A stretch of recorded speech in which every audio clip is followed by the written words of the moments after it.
এবং last not list, যেটা সবচেয়ে গুরুত্বপূর্ণ, সেটা হচ্ছে সোশ্যাল প্রুফ বা রেফারেন্স। আপনি যখন বলতে পারবেন বা দেখাতে পারবেন অমুক এই প্রোডাক্টটা কিনছে এবং তিনি হ্যাপি কাস্টমার, তখন ওই কাস্টমারের কনফিডেন্স বাড়ে। আপনি অনেক কিছু করতে পারেন, কয়েকটা প্রুফ দেখাতে পারেন, সোশ্যাল প্রুফ বা ফেসবুকে কিছু ফিডব্যাক দেখাতে পারেন, বা সরাসরি কিছু রেফারেন্স শেয়ার করতে পারেন। তার পরিচিত অনেকে আছে, তাদের পারমিশন নিয়ে, অবশ্যই তাদের পারমিশন নিয়ে তাদের কথা বলতে পারেন। এতে কাস্টমারের মধ্যে ট্রাস্ট গেইন হবে এবং তিনি অবশ্যই প্রোডাক্টটি কিনবেন। তো আমার এই পয়েন্টগুলো যদি আপনার ভালো না লেগে থাকে, অবশ্যই এগুলো ফলো করবেন এবং ডিটেলসে জানাবেন যে কোন পয়েন্টটা আপনার সবচেয়ে ভালো লাগছে এবং আর কি আপনারা শিখতে চান।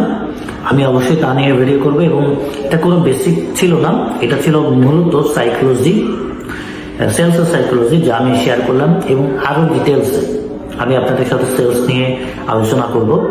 আজকে এই অবধি, ধন্যবাদ সবাইকে, আসসালামু আলাইকুম।